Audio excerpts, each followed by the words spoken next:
सर्वप्रथम वहाँ तथागत अरहं सम्मा सम्बुद्ध भगवान शास्तामा सादर वन्दना। धर्मरत्न सङ्घरत्नमा वन्दना। शासनका उपध्याय आचार्यदेखि लिएर देखाउने, सुनाउने, सिकाउने सबै गुरुवर भन्तेज्यूहरूमा सादर वन्दना गर्दै उहाँहरूको आशीर्वादलाई शिरोधार्य गरेर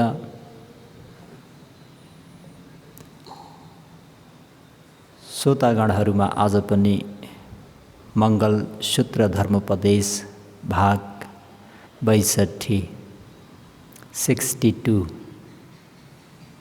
आज पनि सज्जनवर्गहरूलाई खन्ती च सहनशील के विषयमा लिएर थोरै उपदेश गर्छु।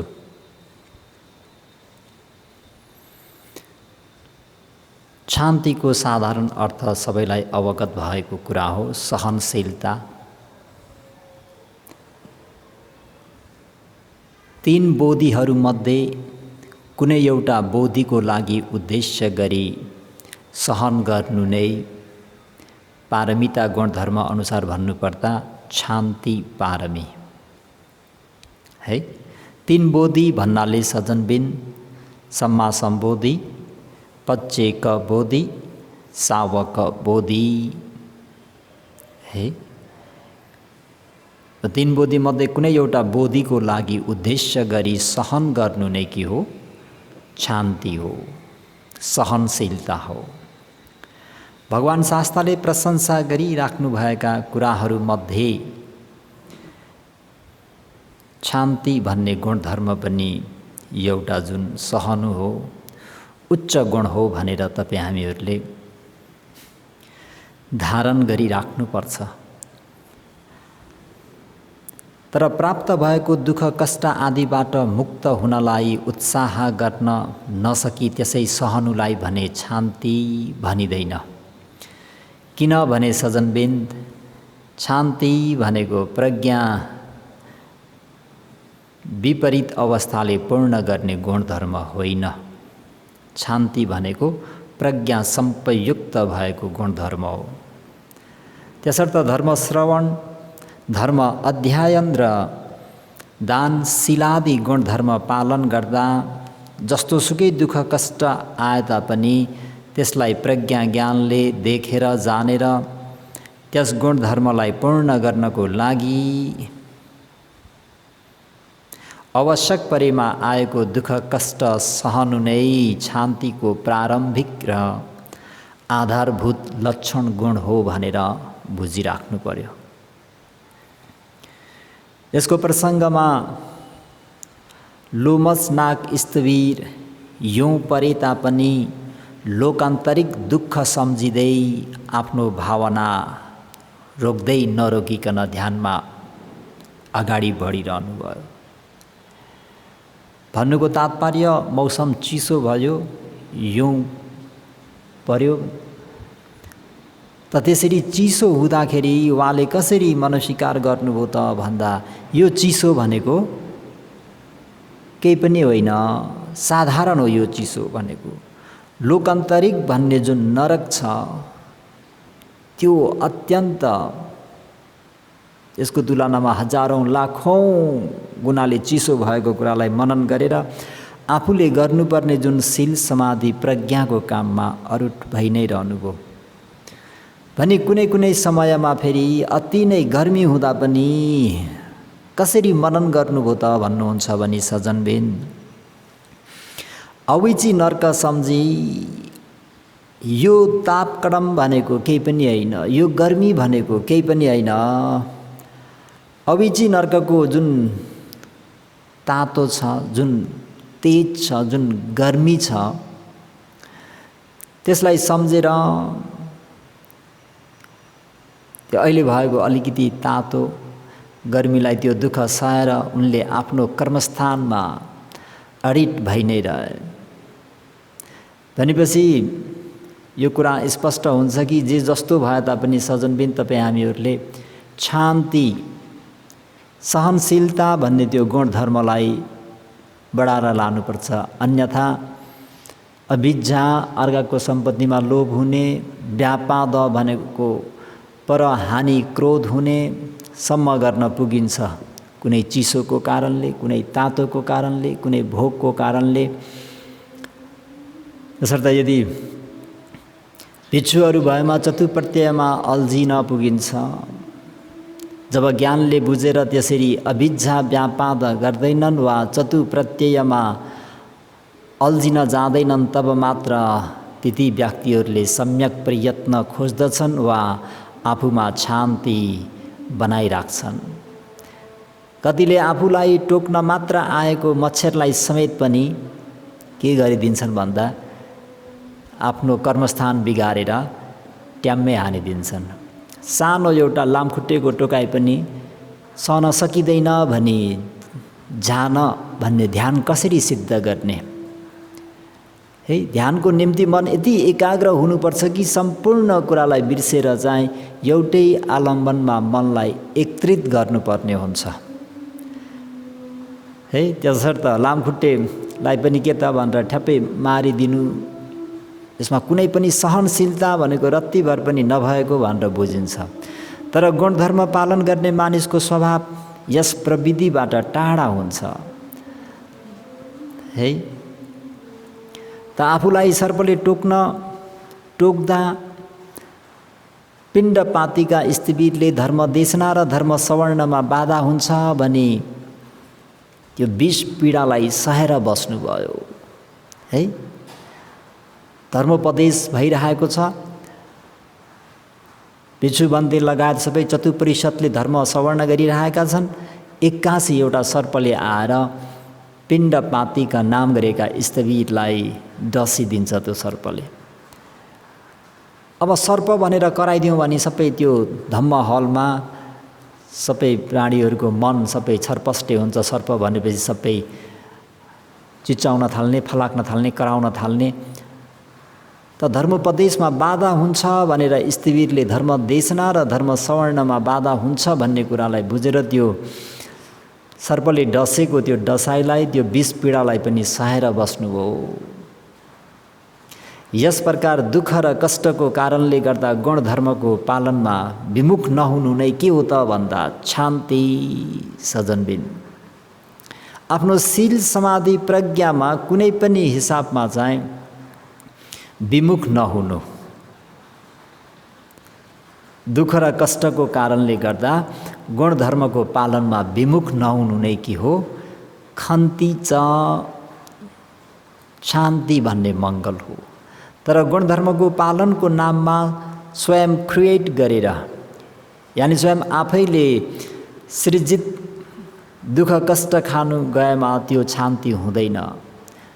त्यो चाहिँ के हुन्छ त भन्नुहुन्छ भने भगवान शास्त्रले धर्मचक्र परिवर्तन उपदेशमा दुई अन्तलाई त्याग गर्नुपर्छ भनेर उपदेश गरे मध्ये अत्त किल म थान्नु योग हुन जान्छ, जसलाई भगवान शास्त्रले निन्दा गर्नुहुन्छ। यो अनार्यहरूको कार्य, गाउँलेहरूको कार्य, हीनहरूको कार्य भनेर। त्यसर्थ विघ्न बाधा भनेको खोज्दै बोकेर हिँड्ने विषय होइन, बरु शान्त प्रदेशमा संसाना प्राणशालामा बसेर भए पनि त्यो अवस्थामा विघ्न आएमा सहनु मात्र नै के हो त भन्दा शान्तिको क्षेत्र हो। सहनु जस्तो शत्रुलाई जित्नु अर्को कुनै श्रेष्ठ बाटो छैन भनेर भगवान शास्त्रले आज्ञा भइबक्सेको छ। सहनु जस्तो शत्रुलाई जित्नु अर्को कुनै श्रेष्ठ बाटो छैन।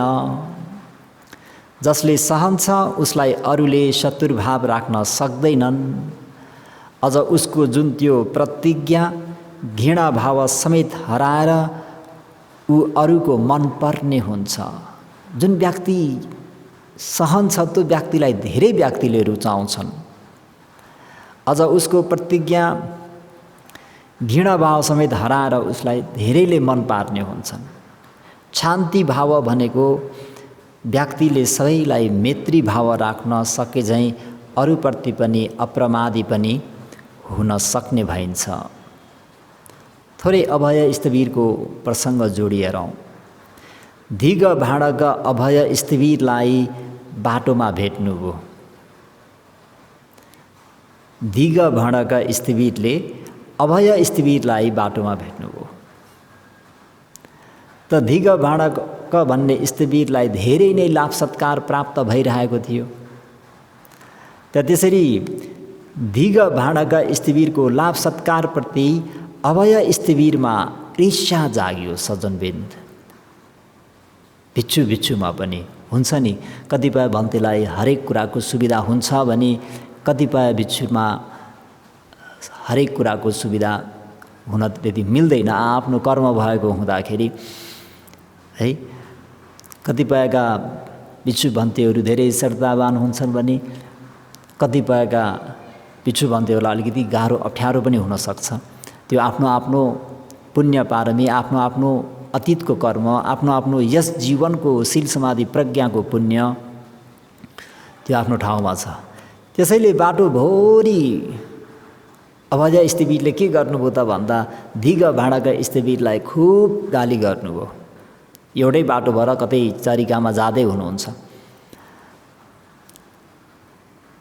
अभय स्थिविरले यसरी बाटैभरि गाली गर्नुभयो, तर पनि दिग भाँडाका स्थिविरले दुईवटा बाटो छुट्टेर जाने देख्न साथ अभय स्थिविरलाई जानुपर्ने बाटो उहाँले जत्लाइदिनु भयो। भन्तेजी अब हजुर यहाँदेखि यतातिर जानुहोस्, म त अब यता जानुपर्ने हुन्छ।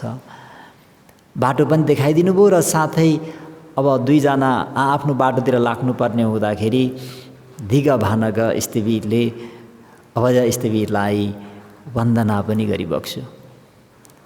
यो कुरा दिग भाँडाका स्थिविरका शिष्यहरूले देखिरहनु भएको थियो।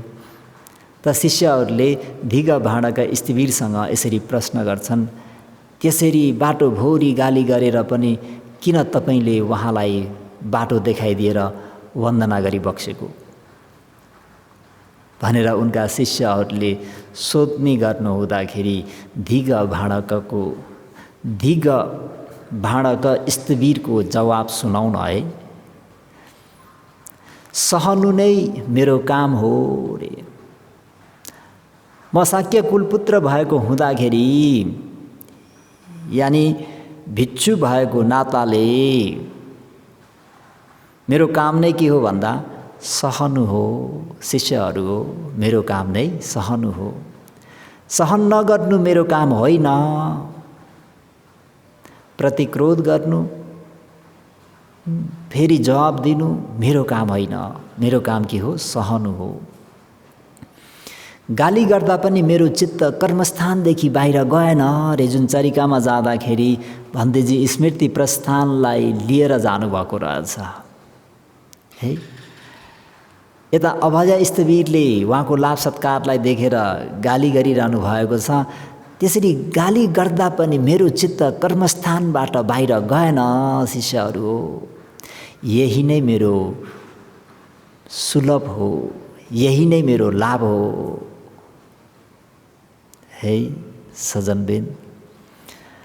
त बुद्ध शासन भनेको यसरी सहनु नै पर्छ, हरेक क्षेत्रमा सहनुपर्छ भन्ने कुरालाई तपाईँ हामीहरूले बिर्सन हुँदैन। विशेष गरेर शील समाधि प्रज्ञाको निम्ति मैले हिजो पनि भने भगवान् शास्त्रले मूल पन्नस पाली कक्कचुपम सूत्रमा दुवैतिर धार भएको करौँतीद्वारा चोरहरूले अङ्ग प्रत्यङ्ग काटे पनि ती चोरहरूप्रति प्रतिक्रोध गर्यो भने म तथागतको अनुशासन पालन गर्ने हुँदैन भनी त्यतिसम्म भगवान् शास्त्रले सहनशीलताको अभिलाषा गरी बक्सेको छ भनेपछि आफै कुरा बुझ्नु पर्यो सज्जनबिन।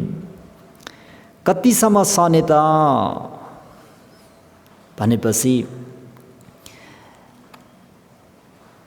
हाम्रो योगावचर स्थिविरलाई हेरौँ। योगावचर स्थिविरले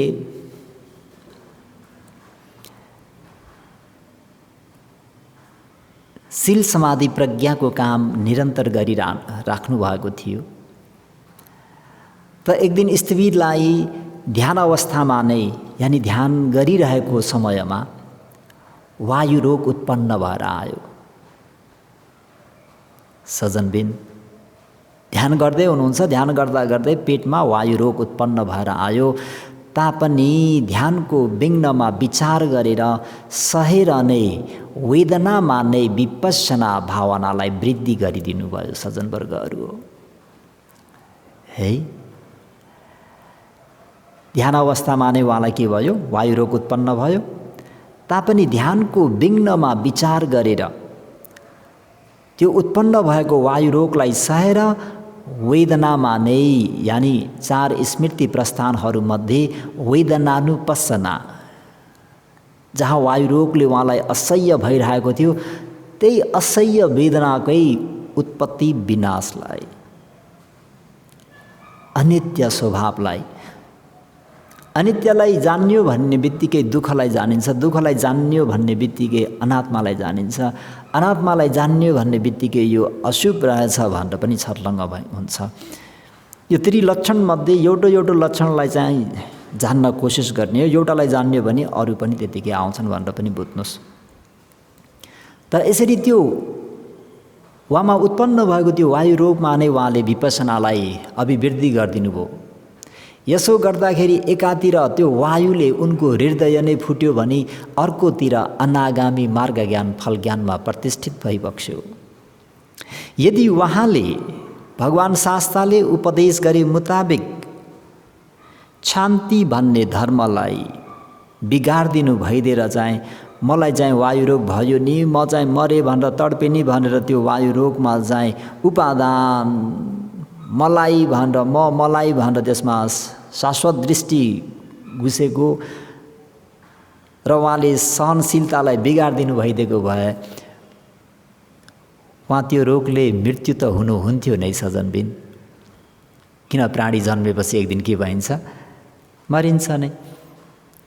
तर मार्ग ज्ञान फल ज्ञान प्राप्त गर्न सक्थे त भन्दा योग अवचर स्थिर पराजय हुनुहुन्थ्यो। तर अहिले के भयो त भन्दा त्यो रोगलाई राम्ररी सहनशीलतालाई अगाडि बढाएर ध्यानको अभ्यास गर्दाखेरि भन्तेजीले अनागामी मार्ग ज्ञान फल ज्ञान पनि पाउनु, उता त्यो वायुले हृदयमा हानेर मृत्यु हुनु, यो दुईटा चाहिँ सँगै भयो भनेर यसरी उल्लेख गरिएको छ। त्यसमानेमा सजनबिन्द यो शान्ति भन्ने जुन धर्म छ, खन्ती च भन्ने जुन मङ्गल धर्म छ, सहन गरेमा निर्वाणमा पुग्छ भन्ने भनाइ छ। सहन सक्यो भने निर्वाण पुगिन्छ भन्ने भनाइ छ। अलि यो योग अवचर स्थिरबाट पनि स्पष्ट भयो। म यसैको प्रसङ्गमा सज्जनवर्गहरूलाई भगवान शास्त्रले महासती पठान सूत्र, महास्मृति प्रस्थान सूत्र व्याख्या गरेपछि त्यहाँ 30 जना भन्तेजीहरू भगवानबाट यो स्मृति प्रस्थान ध्यान भावना सिकेर एउटा ठुलो जङ्गलमा गई तपस्या भावना गरी बसे, स्मृति प्रस्थानको भावना गरे भनौँ। उनीहरू आपसमा यसरी कुरा बनाएर बसे कि हामी अल्छी हुन हुँदैन, प्रमादी भएर बस्न हुँदैन, हामीले ध्यान राम्ररी गर्नुपर्छ, एकले अर्कोलाई विघ्न बाधा गर्न हुँदैन, एकले अर्कोलाई बोलाएर समूह भएर कुरा गरिरहने बानी गर्न हुँदैन। अलग अलग बसेर ध्यान गरौँ। यस किसिमले ती 30 जना भन्तेजीहरू रात दिन त्यही जङ्गलमा नै बसी स्मृति क्रमस्थान ध्यान भावनामा रत भइरहे। राति उहाँहरू सुतिरहेको बेलामा जङ्गलमा बाघ आई भन्तेजीहरूलाई एक एक गरी लिएर जान सुरु गर्यो।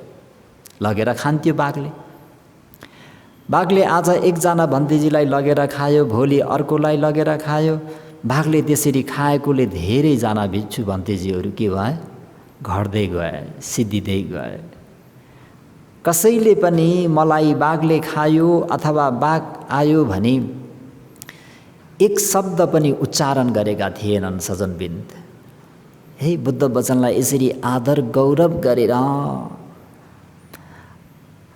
त्यो विघ्न बाधा हुन्छ अन्य भन्तेजीहरूलाई भनेर है, यसरी चाहिँ आचरण गर्नुभएको। एक दिन उपोषदको दिनमा भिक्षुहरू सबै भेला भई उपोषद गर्नु पर्यो। उपोषदको दिनमा भन्तेजीहरू भेला भई उपोषद गर्न लाग्दा याद भयो, ए फल्ना भिक्षु खोइ त, अनि अर्का भन्तेजी कहाँ हुनुहुन्छ त पनि सोधी जानी लिए कि ती सबै बाघको आहार भइसकेका थिए। त्यसो भएको कारणले त्यहाँ आयुष्मान ज्येष्ठ भन्तेजीले भन्नुभयो, अबदेखि कसैलाई बाघले समात्न आयो भने अरू केही नभने तापनि बाघ आयो अथवा बाघ मात्र भए पनि भन्ने गरौँ हामीले। यसो भन्दाखेरि जानेर एकले अर्कोलाई गुहारी केही बचाउने प्रयास गरौँ। नभन्दै त्यो रात बित्यो अनि अर्को रात सबै भन्तेजीहरू आफ्नो ठाउँमा ध्यान गरेर बसिरहनु भएको थियो। राति फेरि बाघ आयो। एक नवयुवक भनौँ, युवक भन्तेजीलाई, युवक भिक्षुलाई थाहा भयो कि कोठातिर बाघ आयो भन्ने। बाघ भनेर भन्नु मात्रै के भ्याउनु भएको थियो, झम्टिहाल्यो, समाइहाल्यो बाघले। अनि भन्तेजीले बाघ भन्नुभयो। सबै भन्तेजीहरू आफ्नो ठाउँबाट आगोको मुस्लो आदि इत्यादिकै कसैले लट्ठी लिएर बाघलाई धपाउन प्रयास गर्नको निम्ति आउनुभयो। आउँदा आउँदै बाघले एउटा वारीदेखि पारीतर्फ एउटा गुफातिर छलाङ हानेर पारी गुफामा लगेर खान ठिक्क भयो। अब भन्तेजीहरू त्यता जान नसक्ने हुनुभयो। बाघले हाने जस्तै छलाङ हान्न सक्नु भएन। ताउसो आजसम्म जङ्गलमा अभ्यास गरेको त्यो स्मृति प्रस्थानको अभ्यास गर, यानि सहनशीललाई बनाऊ र स्मृति सम्पजन्यलाई निरन्तर राख भनेर यतादेखि हौसला दिए। भन्तेजीले पनि मनन गर्नुभयो, अब मलाई यो बाघको आहार हुनुबाट न मेरा माता, न मेरा पिता, न मेरा आफन्त, न मेरा इष्टमित्र, न मेरा सब्रह्मचारी, न मेरा गुरु भन्ते, न मेरा साना भन्ते कसैले पनि अब मलाई बचाउन, मेरो त्राण कोही पनि छैनन् भन्ने कुरा बुझ्नुभयो। बुझेपछि उहाँले बाघले खान सुरु गर्यो सजनबिन। कसरी विपसना गर्ने हैन त, उहाँले कसरी शान्ति भन्ने धर्मलाई कसरी पालन गर्नुभयो होला भन्ने कुरा अब आफै मनन गर्नुहोस्।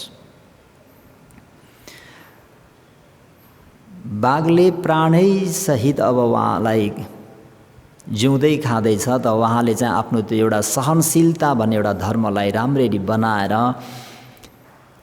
कर्मैसँग ध्यान भावनालाई अभिवृद्धि गर्नुभयो। यो अर्थकथामा त खुट्टादेखि खाँदै जाँदा कुर्कुच्चामा आउँदाखेरि पहिलो मार्ग ज्ञान फल ज्ञान प्राप्त गर्नुभयो भनिन्छ।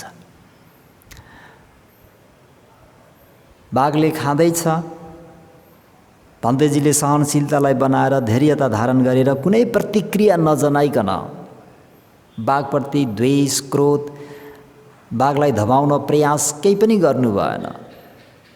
एकदमै शान्ति भन्ने त्यो धर्मले परिपूर्ण भएर आफूमा भइरहेको त्यो घटनालाई यथाभूत जे जस्तो छ त्यस्तै त्यो अनित्य, दुःख, अनात्मा त्रिलक्षणलाई मनन गर्न सुरु गरिदिनु भयो। घोडामा आएर खाँदाखेरि दोस्रो मार्ग ज्ञान फल ज्ञान सकृतगामी। त्यसलाई फेरि सहेर बाघले पनि खाँदैछ, भन्तेजीले पनि सहनशीललाई अगाडि राखेर काम गर्दै जाँदाखेरि नाभिमा आइपुग्दाखेरि तेस्रो मार्ग ज्ञान फल ज्ञान अनागामी है। अनि खाँदै खाँदै खाँदै आउँदाखेरि मुटु खान नभ्याउँदै भन्तेजीले अरहन्त मार्ग ज्ञान फल ज्ञान प्राप्त गर्नुभयो। त्यही भएर भनिएको सजनबिन, सहन गर्न सकेमा निर्वाण पुगिन्छ भन्ने त भगवान् शास्त्रले पनि त्यही भएर यो कक्कचुप्पमा सूत्रमा दुवैतिर धार भएको करौँतीद्वारा चोरले अङ्ग प्रत्यङ्ग काटे पनि ती चोरहरूप्रति क्रोध गर्यो, प्रतिक्रोध गर्यो भने म तथागतको अनुशासन पालन गर्ने हुँदैन भनेपछि सजनबिन कति सहने, भन्दा प्राणको बाजी लगाएर पनि सहनु। यस्ता प्रसङ्गहरू आज धेरै एउटा दिमागमा आइरहेका छन्। त्यसमध्ये म हजुरहरूलाई छोटो छोटो 2-4 जनाको भन्छु। श्यामावतीलाई हेरौँ। श्यामावती र उनका 500 सेविकाहरू बनाऊ। उदयन महाराजकी अग्रमहेशी 3 जना, श्यामावती, मागन्धीय, वासुला दत्त। मागन्धीय भगवान बुद्धप्रति द्वेष भावना राखे कि हिजो पनि मैले उहाँको प्रसङ्ग अलिकति छोएको थिएँ। मागन्धीय बुद्ध धर्मसङ्घप्रति अति नै श्रद्धा। श्यामावतीको श्रद्धा सरी। श्यामावतीमा त्रिरत्नप्रति अति श्रद्धा भने मागन्धीय त्रिरत्नको विरोधी। अनि एउटै राजदरबारमा है मागन्धीयले चाहिँ बुद्ध धर्मसङ्घको कसरी तहस नहस गरौँ, कसरी बेइज्जत गरौँ, कसरी बुद्ध प्रमुख सङ्घहरूलाई कसरी चाहिँ आरोप लगाऊँ, कसरी नीच देखाऊँ भन्ने उनको प्रयास थियो। अनि मागन्धीयको दुश्मनलाई श्यामावती उपासिकाले त्यसरी श्रद्धा गरेको देख्दाखेरि उहाँलाई झन् असह्य हुन्छ क्या सजनबिन। त्यही भएर यो क्रोध उत्पन्न हुने ठाउँमा पनि त्यो 9 कारणमध्ये यो पनि एक कारण हो कि यो व्यक्तिले मेरो दुश्मनलाई सहयोग गर्यो भन्दाखेरि त्यो सहयोग गर्ने व्यक्तिलाई पनि रुचाउन छाडिन्छ क्या। किन भन्दाखेरि त्यो त मेरो दुश्मन हो नि त। त्यो दुश्मनलाई मेरो मित्रले हेल्प गरेको, सहयोग गरेको त्यो म देख्न सहँदिनँ। लाइक द्याट त्यस्तै भएको मागन्धीयलाई पनि। मागन्धीयको दुश्मन भगवान शास्ता भई बक्सेको हुँदाखेरि मागन्धीयको दुश्मनलाई उनकै दिदीले चाहिँ त्यसरी आदर सम्मान गरेर राजदरबारमा डाकेर भोजन आदि गराउँदा त मागन्धीयलाई बसिसक्नु भएन नि त। उनले धेरै षड्यन्त्र गर्छिन्। अन्तिममा लामो नजाउँ, कति सहने त भन्ने प्रसङ्गमा है सहन गरेमा निर्वाण पुग्छ भन्ने त्यो भनाइलाई म पुष्टि गर्न गएको सजनबिन। एक दिन उदयन महाराज रजो ध्यानतिर लाग्नु भएको थियो। त्यही मौका छोपेर मागन्धीयले आफ्नो मामालाई भनेर, मागन्धीयहरू पनि सबै त्यो राजदरबार राजमहलभित्रै थिए, त सबै झालढोकाहरू सबै बन्द गरिदिएर, बाहिरबाट ढोका पनि बन्द गरिदिएर सबै त्यो राजदरबारमा नै कोठा थुनेर आग लाग्ने गरिदिन्छन्। त्यो अवस्थामा श्यामावती लगायत श्यामावतीका 500 सहेली भनौँ अथवा परिचारिकाहरू भनौँ, श्यामावतीले निर्देशन दिनुभयो कसैप्रति पनि प्रतिक्रोध गर्ने होइन, न त मागन्धीयप्रति, न त यो आगो लगाउने मागन्धीयको मामाप्रति। अब हामीले भनेको अब सहेर शान्ति धर्म, शान्ति गुण ल्याएर सहेर त्यहाँ भइरहेको जुन अब वेदनानुपस्सी भन्नुपर्ला यहाँ चाहिँ। हेर्नुहोस् त कति गाह्रो होला। हामी हाइसुकै राम्रो बनाएको बिहारमा अझ भएन भनेर हिजो आज ध्यान बस्ने व्यक्ति झुलभित्र पनि बसेका हुन्छन्। झुल भने मच्छरदानीभित्र हाइसुकै आसन बिछाएर, र पनि हामीहरूलाई सुख छैन, शान्ति छैन, खटपट खटपट खटपट भइरहन्छ। अहिले श्यामावती लगायत 500 जना ती राजदरबारका स्त्रीहरू आफू बसेको कोठा हुर हुर हुर दन्केर आयो, बलेर आयो, जलेर आयो, त्यतिखेर कसरी सहेर चाहिँ काम गर्ने है। त्यो अवस्थामा उहाँहरूले आफ्नो शान्तिलाई ठुलो बनाएर, सहनशीललाई एकदम राम्ररी तेजिलो बनाएर त्यो भइरहेको त्यो जलिरहेको त्यसैलाई नै कर्मस्थान बनाएर हेर्दै जाने क्रममा कसैले 2 मार्ग ज्ञान, कसैले 3 मार्ग ज्ञान प्राप्त गरे भनेर यसरी उल्लेख गरिएको छ। त सज्जनवर्गहरू, सहन गर्न सकेमा निर्वाण पुगिन्छ। सहन सकेन यदि उनीहरूले त्यतिखेर हामीलाई यसो गर्ने भनेर त्यहाँ आगो लगाउने र मागन्धीप्रति चाहिँ द्वेष उत्पन्न गरेको भए उनीहरूले त्यहाँ मार्ग ज्ञान, फल ज्ञान यानी 2 मार्ग ज्ञान, 3 मार्ग ज्ञान पाउँथे कि उनीहरू मर्दा मर्दै उता आगोले पनि पोल्नु र साथै द्वेषले पनि पोलाइ खाएर मर्नु, जस्तो डबल दुःख। त्यो अतीतको विपाकले गर्दा उनीहरूलाई आग लाग्ने भएर मृत्यु हुनु नै थियो। त्यो त विपाक हो है। तर मर्न जाने नि त के बनाइदे। भगवान् शास्त्रले भन्नुभएको जुन सूत्र हो, जुन उपदेश हो, जुन शिक्षा हो हैन, आफूलाई मार्न षड्यन्त्र गर्ने व्यक्तिप्रति पनि प्रतिक्रोध गर्छ भने म तथागतको अनुशासन पालन गर्ने हुँदैन भन्दा अहिले यी सामावादीहरू भगवान् शास्त्रको अनुशासनलाई पालन गरेको हुँदाखेरि उनीहरूले मार्ग ज्ञान, फल ज्ञान प्राप्त गरेर कोही त शुद्ध वासा ब्रह्मलोकमा उत्पन्न भए, अब त्यहीँबाट नै उनीहरू अरहन्त भएर निर्वाणलाई साक्षात्कार गरेर जान्छन्। त सज्जनवर्गहरू, यो खन्ती च भन्ने मङ्गल बडा कल्याणकारी मङ्गल। हरेक क्षेत्रमा सहनशीलता बनाउनु पर्छ। सहनशीलता जति जति बनाउँछौँ त्यति त्यति तपाईँ हाम्रो कल्याण हुन्छ। जति जति सहनशीलतालाई तपाईँ हामीहरूले गुमाउँछौँ त्यति त्यति नै हामीहरूको डबल अकल्याण हुन्छ। सिङ्गल पनि होइन, डबल।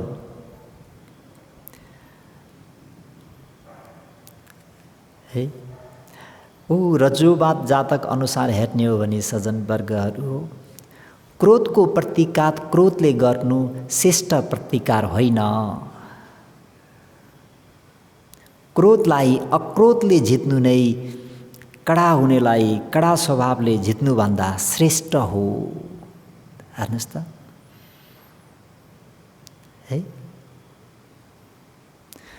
क्रोधीलाई अक्रोधले, असाधुलाई साधुत्व भावले, कन्जुसलाई दानले, असत्यलाई सत्यवादले भनेर अकोदेनङ जिने कोदङ असाधु न साधु न जिने जिने कदरियङ दाने न सच्चे न अली कवादिनङ भन्ने यो उपदेश उत्तरानन्द माता र श्रीमाको प्रसङ्गमा हो।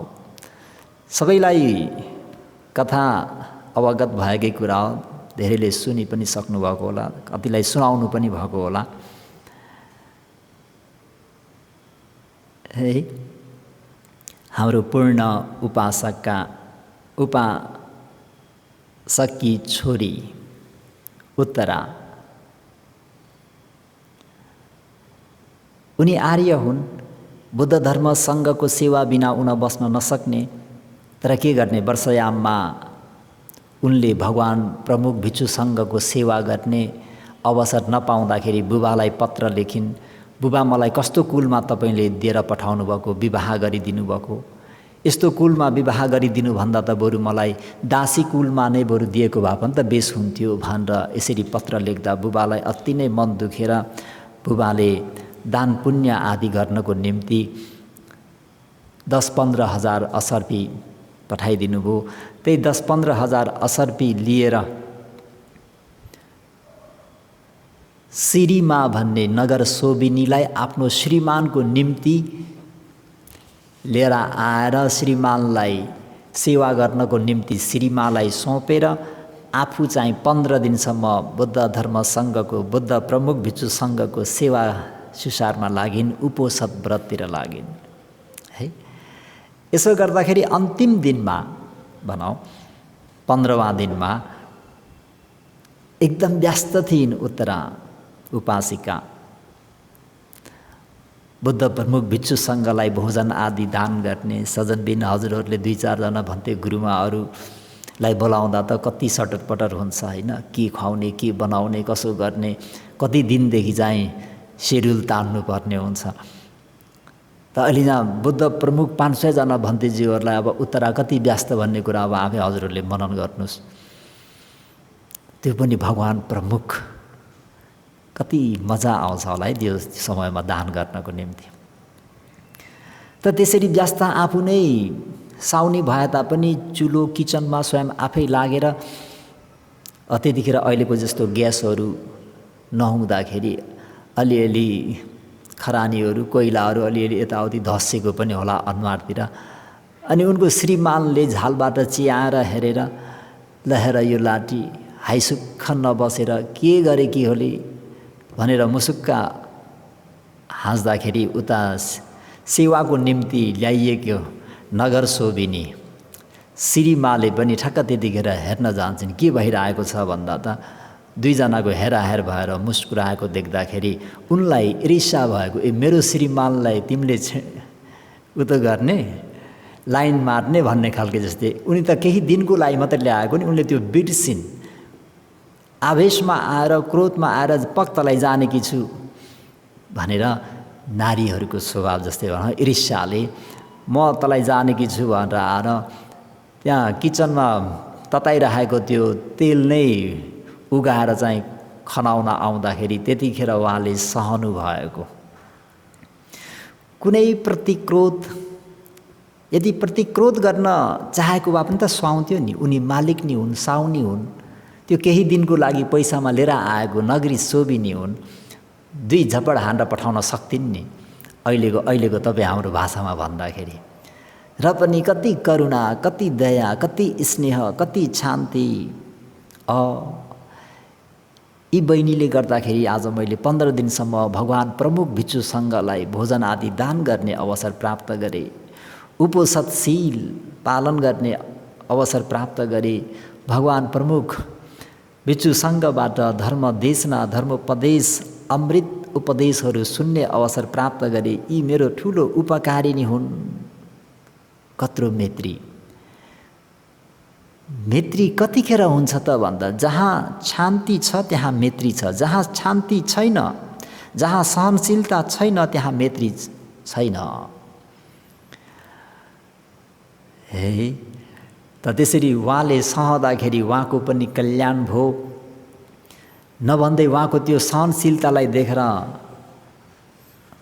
जुन ती नगर शोभिनी श्रीमा पनि दङ परिन् र उनी पनि परिवर्तन भएर गइन्। यदि त्यहाँ चाहिँ लुछालुस गरिदिएको भए के हुन्थ्यो हालत? दुवैलाई हानि, दुवैलाई नोक्सान हुन्थ्यो, यो स्पष्ट छ है। त्यही भएर भगवान् शास्त्रले अर्को दिन अक्कोदेन जिने कोदङ, कोदङ क्रोधलाई अक्कोदेन अक्रोधले जित्नुपर्छ आदि गरिएको धर्मोपदेश गरिदिँदाखेरि उत्तराको पनि कल्याण भयो भने नगर शोभिनीको पनि कल्याण भयो। र त्यहाँदेखि नगर शोभिनीले त्यो दिनबाट लिएर प्रत्येक दिन 8 वर्गी भन्तेजीहरूलाई दैनिक आफ्नो त्यो महलमा, उनी पनि नगर शोभिनी पनि सामान्य होइनन् नि, राजगृहको विशेष धेरै धनी मानी यशस्विनी भनौँ। त त्यो दिनदेखि नगर शोभिनीले पनि प्रत्येक 8 वर्गी भन्तेजीहरूलाई यसरी भोजन आदि दान पुण्य गर्न पाइन्। र उनले पनि मार्ग ज्ञान फल ज्ञान त्यो कसरी सम्भव भयो त भन्दा भगवान् शास्त्रको त्यो वचनलाई प्रतिक्रोध नगर, सहनशीलतालाई बढाऊ, सहन गरेमा निर्वाण पुग्छ भन्ने त्यो भनाइ चाहिँ यसरी सिद्ध हुन्छ सजनबिन है। र यसैको प्रसङ्गमा भन्नुपर्दाखेरि हाम्रो यता काली यक्षिणीलाई पनि भगवान् शास्त्रले उपदेश गर्नुभएको अवैरे नाच वैरानी भन्ने जुन गाथा हो, नहीं वेरे न वेरानी सम्मन्ती द कुदाचनङ अवेरे नाच सम्मन्ती एसा धम्मो सनातनो। है, कति सलिड छन्, कति ओजयुक्त छन्, कति सान्दर्भिक छन्, कति मनोनुकूल छन्,